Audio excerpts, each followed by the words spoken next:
एक दो बच्चे जो हैं वो सीरियसली इंजर्ड हैं। किसी स्कूल के बच्चे नहीं हैं, किसी कॉलेज के बच्चे नहीं हैं, बल्कि ये पास आउट जो बच्चे हुए हैं वो किसी एनजीओ के ज़रिए किसी हॉस्टल में कोई ट्रेनिंग ले रहे हैं। तो इसमें तहकीकात करने की ज़रूरत है। अगर वो ले रहे हैं तो उनको उस तरह की फैसिलिटी भी उनको फराहम करनी चाहिए। एक छोटे से मेटाडोर में जहाँ 20 लोग बैठ सकते हैं, वहाँ अगर आप 50 को बिठाएंगे, ओवरलोड करेंगे और फिर ड्राइवर भी मिसिंग है। हाँ, इनकी ईमानदारी के लिए आई हूँ मैं, क्योंकि मैंने सुना है कि कल रात 9:30 बजे 34 के करीब जो ज़ख्मी हैं वो यहाँ पे पहुँचे हैं जीएमसी जम्मू में। और उसी वक्त मैंने इनको कॉल करके बताया है कि इमीडिएट जो नीड होगी वो कर लीजिए। जहाँ जहाँ रात में कुछ 3 सर्जरीज इन्होंने की हैं, अभी भी कुछ सर्जरीज हो रहे हैं, फ्रैक्चर है, लेकिन अल्लाह का शुक्र है कि सारे बच्चे जो हैं वो ठीक है।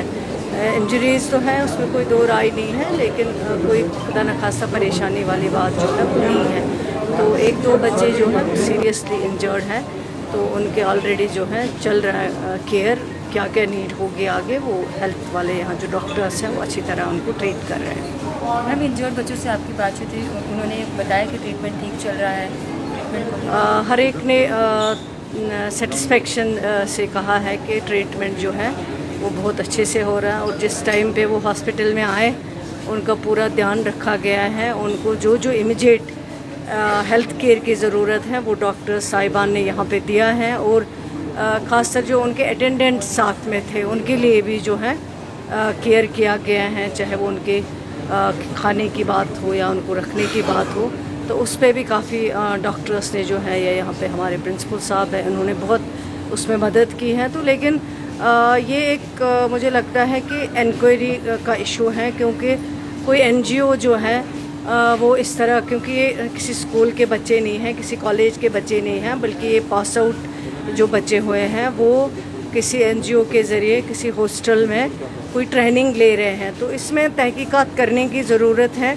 अगर वो ले रहे हैं तो उनको उस तरह की फैसिलिटी भी उनको फराहम करनी चाहिए, क्योंकि एक छोटे से मेटाडोर में जहाँ 20 लोग बैठ सकते हैं, वहाँ अगर आप 50 को बिठाएंगे, ओवरलोड करेंगे और फिर ड्राइवर भी मिसिंग है, तो आपको ये चीज़ें फिर ख्याल रखनी होती है। अगर आप किसी के बच्चों को बुलाते हैं वहाँ पे ट्रेनिंग देने के लिए या वहाँ पे कोई कोर्स करने के लिए, तो उसके लिए जो है फैसिलिटीज़ आपको भी उस तरह की रखनी चाहिए। खुदा न खास्ता अब अल्लाह का शुक्र है कि सब बच्चे खैरियत से हैं, लेकिन मान लीजिए कोई इस तरह का हादसा हो जाता है, बड़े बड़े बच्चियाँ हैं यहाँ पे आई हुई हैं, तो क्या हाल हुआ होगा इनके घर वालों को भी जब उन्होंने रात को 9:30 बजे ये खबर सुनी होगी।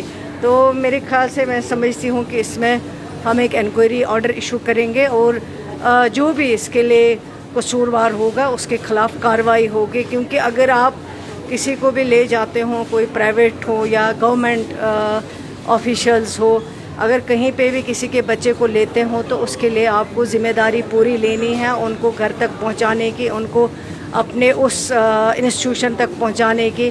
वो ज़िम्मेदारी जो है वो उस एनजीओ की होनी चाहिए।